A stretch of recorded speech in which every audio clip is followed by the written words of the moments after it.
Mga kabungis-ngis, ito po si Busilak's Diary, hatid ang mukha ng balita. And ngayon, kaagapay medical assistance tayo. Kasama natin ang ating butihing Yorme, Mayor Isko Moreno, Vice G Atienza.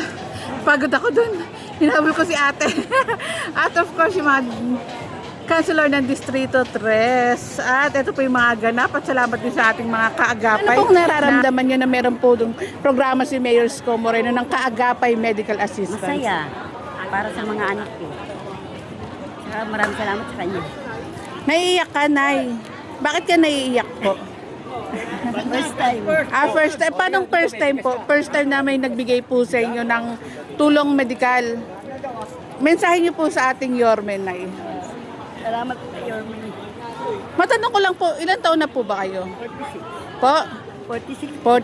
46. Ano pong nararamdaman niyo, sabi ni Yorme kanina sa kanyang speech na hindi siya aalis sa Maynila. Dito lang siya sa Maynila. Natuwa po kami para tuloy-tuloy yung pagbigay niya sa amin. Naiiyak si nanay. Nung pandemic ba, na yung unang termino ni Yorme, naramdaman mo ba na hindi kayo pinabayaan?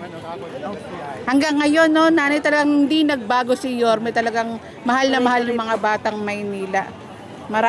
Ayan, naiiyak-iyak si nanay. Ano ba yung iyak ng kasayahan? Saya po. Kasi may nilapitan ka na ba, Nay, pero walang tumulong po? Meron naman po, pero mas okay din si Mayor kasi mabilis lang. Hindi kayo pinahirapan, no? Nay, sobrang bilis lang ng pila, tapos ayan na po agad. Maraming salamat, nanay.